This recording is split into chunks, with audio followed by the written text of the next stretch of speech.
हाय दोस्तों, अस्सलाम वालेकुम। कैसे आप लोग? मेरा नाम नबील है। आज का जो वीडियो है हमारा कोई पेड प्रमोशन वीडियो नहीं है, बहुत ही इंटरेस्टिंग वीडियो, आपको मजा आएगा। थोड़ा सा डिफरेंट वीडियो बनाने की मैंने यहाँ पे कोशिश किया है। सबसे पहले ये फोन को देखिए आप, ये जो फोन है इसकी हालत देखिए कैसी है। ये आईफोन 10R है, पीछे से पूरा टूट चुका है, खराब हो चुका है, और सामने से देखेंगे तो इसका डिस्प्ले इस साइड पे आप देख सकते हैं। ये डिस्प्ले जो है यहाँ पे कम्प्लीटली गॉन है, यहाँ पे चल रहा है बाकी ये साइड पे, लेकिन यहाँ पे जो है ये डिस्प्ले के अंदर कुछ भी आपको नजर नहीं आएगा। तो ये जो फोन है हमारे एडिटर का फोन है, 2 साल पहले उन्होंने लिया था आईफोन 10R, और अभी उन्होंने आईफोन 11 लिया है। वो मंगाया जो है हमने, तो यहीं पे पड़ा है सील्ड पैक, अभी मैंने इसको ओपन किया नहीं है। तो ये क्यों खरीदा उन्होंने, उसके बारे में जानते हैं। ये फोन के साथ एक्सपीरियंस कैसा रहा, वो फोन पे क्यों जा रहे हैं, जबकि वो 5G भी नहीं है। आईफोन 11 में आपको 5G भी देखने नहीं मिलता, तो आईफोन 12 तो एटलीस्ट लेना चाहिए था, ऐसे बहुत लोग बोलते हैं। लेकिन उन्होंने क्यों लिया ये उनसे ही जानेंगे, आपको ही पता चलेगा। शायद आप रिलेट कर पाओ, शायद नहीं कर पाओ, सब कुछ इस वीडियो में हम चेकआउट करेंगे। सबसे पहले बात करते हैं इस आईफोन 10R की। तो ये आईफोन 10R जो है 2 साल से इस्तेमाल कर रहे हैं हमारे एडिटर, और उन्होंने जो है इसकी हालत कुछ ऐसी कर दी इस्तेमाल करते हुए। कवर वगैरह सब यूज किया है इन्होंने, प्रॉपर केस इस्तेमाल किया है इसके ऊपर, लेकिन फिर भी इसका बैक ग्लास क्रैक हो गया, और उसके बाद ये नीचे से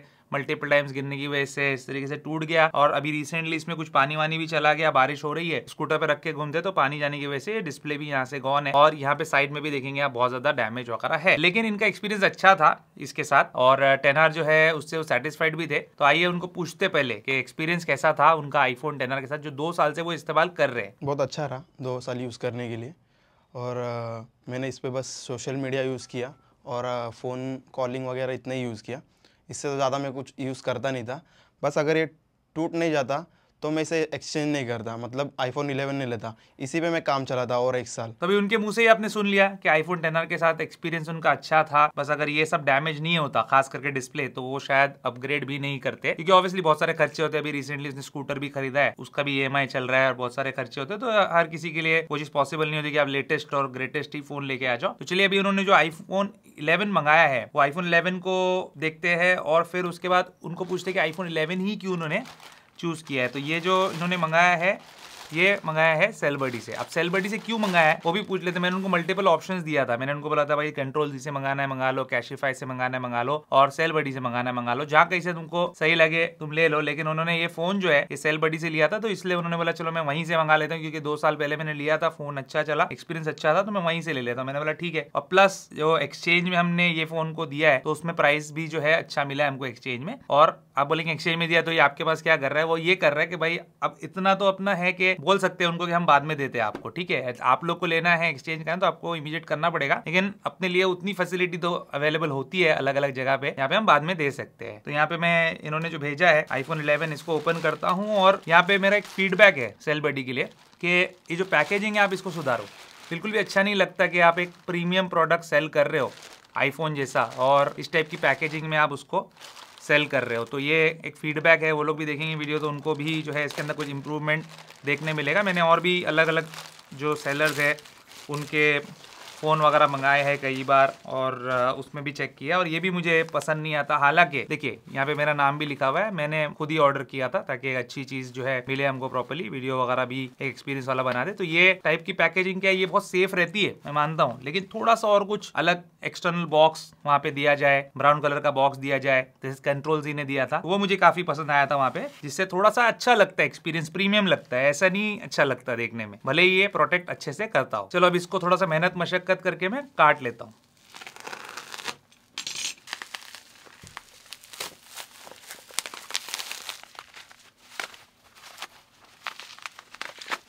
तो ये है आईफोन 11 का बॉक्स, और 128GB वाला वेरिएंट हमने मंगाया था। और यहाँ पे देख सकते हैं इनका ये स्टिकर वगैरह लगा हुआ है, free insurance, warranty, vendor warranty सब लिखा है। और यहाँ पे बॉक्स के अंदर देखिए फोन जो है इस तरीके से रखा हुआ है। जो भी है फर्स्ट इंप्रेशंस आपके सामने मैं आपको बता रहा हूँ। और यहाँ पे एक केबल इसके अंदर है, कोई चार्जर वगैरह नहीं है, पतला वाला बॉक्स इन्होंने इसके साथ दिया है। तो ये हमारा फोन, और बैक साइड से आप देख सकते हैं कोई भी डिस्कलरेशन, यहाँ पे कोई भी स्क्रैचेस, डेंट्स वगैरह, मार्क्स, यूजेज मार्क्स नहीं है। कैमरा के अतराफ भी देखेंगे तो यहाँ पे लेंस पे कोई स्क्रैचेस वगैरह नहीं है, कोई डिस्कलरेशन यहाँ पे रिंग के अतराफ नहीं हुआ है। फ्रेम भी जो है क्लियर ही नजर आ रहा है। बॉटम में भी देख लेता हूँ एक बार स्पीकर वगैरह, और इसके जो चार्जिंग पोर्ट है उसमें भी कोई डस्ट नजर आ रही है क्या, तो कुछ भी ऐसा नजर नहीं आ रहा है। इस साइड पे भी फ्रेम जो है क्लियर है, और टॉप में भी नीट एंड क्लीन है। बटन्स भी यहाँ पे प्रॉपर्ली वर्किंग है, और ये जो म्यूट स्विच है, म्यूट स्विच भी चल रहा है विद हैप्टिक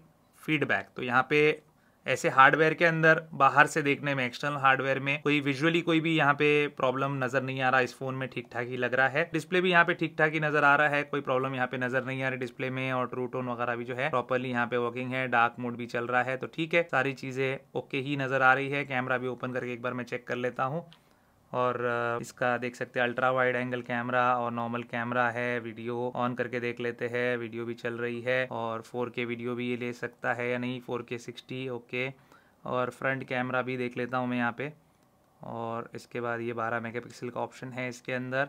ये भी सारी चीज़ें कैमरा के अंदर भी वर्किंग इसमें नज़र आ रही है। अभी हम लोग इसको एक बार 3U2 पे कनेक्ट करते हैं, कनेक्ट करके देखते हैं कि क्या रिजल्ट निकल के आता है। यहाँ पे बैटरी हेल्थ अभी 100% दिखा रहा है और सारी चीजें प्रॉपर्ली वर्किंग दिखा रहा है। लेकिन 3U2 में देखेंगे तो हमको थोड़ा सा इसके बारे में पता चलेगा, क्योंकि फोन इतना नया हो सकता है कि आईफोन 11 यूज्ड में अगर आप लेते हो तो इतना नया तो नहीं हो सकता। तो उसकी हिस्ट्री क्या है वो 3U2 में हमको देखने मिलती है। अब यहाँ पे कनेक्ट हो गया है और यहाँ पे देख सकते हैं अभी मैंने कोई भी एप्पल आईडी से साइन इन वगैरह नहीं किया है, तो यहाँ पे iCloud ऑफ दिखा रहा है और सब चीजें वैसी प्रॉपर्ली जो है दिखा रहा है। प्रोडक्शन डेट देखिए 2019 का है इसका डेट ऑफ प्रोडक्शन 17/11, ठीक है 17/11/2019, यानी कि ये फोन जो है ऑलमोस्ट 5 इयर्स समझ लीजिए, 4.5 साल पहले प्रोडक्शन इसका किया गया था। वारंटी इसकी एक्सपायर्ड है। बैटरी लाइफ यहाँ पे बता रहा है 84%। बैटरी हेल्थ यानी कि बैटरी लाइफ यानी कि बैटरी हेल्थ 84% है। और चार्जिंग साइकिल्स इस पे 807 टाइम्स हो चुका है। लेकिन फोन में तो दिखा रहा है 100% बैटरी हेल्थ है और बैटरी जो है ऑब्वियसली बात है इस वजह से रिप्लेस्ड है इसकी। लेकिन 3U2 में क्यों दिखा रहा है कि इसकी बैटरी जो है वो 84% है और 807 टाइम्स ये चार्ज है? क्या इसकी बैटरी हेल्थ बूस्टेड है? तो ऐसा नहीं होता है। एक्चुअल में क्या किया जाता है, मैंने Control-Z के साथ भी ये चीज सेम टेस्ट किया था, ऐसे ही रिजल्ट आया था। इनके साथ भी किया तो सेम ऐसे ही रिजल्ट आया। ये लोग क्या करते हैं, बैटरी चेंज करते हैं, लेकिन बैटरी के साथ लगी हुई जो चिप होती है जिसमें इन्फॉर्मेशन स्टोर्ड होती है कि बैटरी के चार्जिंग साइकिल्स कितने हुए हैं, बैटरी की हेल्थ कितनी है, वो चिप चेंज नहीं करते। अगर वो चिप चेंज करेंगे ये लोग तो क्या हो जाएगा, अननोन पार्ट वार्निंग आ जाएगी फोन के अंदर। फिर आप डरेंगे कि क्या हुआ, फोन में कोई डुप्लीकेट पार्ट लग गया क्या हुआ। तो बैटरी ओरिजिनल है जो रिप्लेस की गई है और बैटरी न्यू है, फ्रेश है, 100% हेल्थ के साथ है। लेकिन यहाँ पे बैटरी लाइफ और चार्जिंग साइकिल्स जो है ये पुरानी बैटरी का डेटा यहाँ पे दिखा रहा है। तो इसमें कोई डरने वाली बात या वरी करने वाली बात नहीं है। बट जो है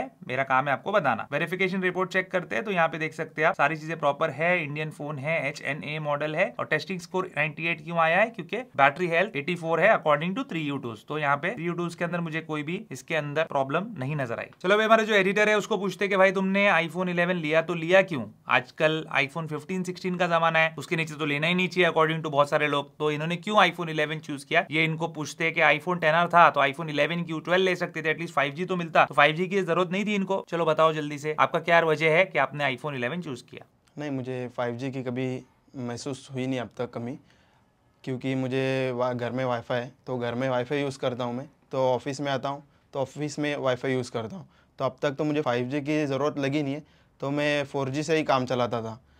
बस इसलिए मैंने 128 GB का आईफोन 11 लिया। मुझे लगा आईफोन 12 से अच्छा है 128 GB आईफोन 11 लूँ, जिससे मेरा जो स्टोरेज का जो प्रॉब्लम है वो भी दूर हो जाए। तो जो भी था इनके ज़बानी आपने सुन लिया और ये प्रैक्टिकल चीज भी है और एक समझदारी वाला डिसीजन लिया। क्योंकि मैंने थोड़े दिन पहले देखा था एक लड़का है 18 ईयर्स का भी नहीं होगा शायद, उसने आईफोन 15 जाके खरीदवाया अपने मम्मी से, जिनकी मम्मी फ्लावर सेलर है। तो बहुत मुश्किल से, और की माँ ऑलमोस्ट रोने पे ही थी समझ लीजिए, बहुत दुखी थी। और बच्चा बहुत खुश था कि मैं टिकटॉक या इंस्टाग्राम पे रील्स बनाऊंगा, ये सब करूंगा। तो ये सब चीजें नहीं करते हुए खुद की मेहनत से भाई जितनी अपनी चादर उतनी पैर फैलाते हुए और जो फोन अपने काम के लिए सूटेबल है उसको देखते हुए, ये नहीं कि OLED डिस्प्ले ही चाहिए मुझे और मुझे 5G चाहिए और ये चाहिए वो चाहिए, ये नहीं करते हुए अपना काम बन रहा है। तो वो हिसाब से इसने डिसीजन लिया, मुझे बहुत अच्छा लगा। तो मैंने सोचा कि क्यों ना ये जो इनकी स्टोरी है ये आपके शेयर करूँ, क्योंकि जनरली लोग कॉम्प्रोमाइज करते नहीं है। लोगों को सीधा जो है एकदम हाई एंड वाले फोन चाहिए रहते हैं। कम से कम 15 तो लूंगा मैं, अभी 16 आया तो 15 ले सकता हूँ मैं, या 16 लूंगा, EMI पे लूंगा, कर्जे में डूब जाऊंगा। तो ऐसा नहीं है, तो इसलिए वजह से इन्होंने ये लिया। दूसरी बात यहाँ पे प्राइसिंग जो है और जो एक्सचेंज ऑफर इसको मिला है वो भी मैं आपको बता देता हूँ, जिसकी वजह से इन्होंने इसको चूज किया है। आईफोन 11 का जो प्राइस इनको पड़ा है वो है 128 GB के लिए ऑलमोस्ट 21,000 रुपीज, 20,999 आप पकड़ लो, 21,000 पकड़ लो। और अगर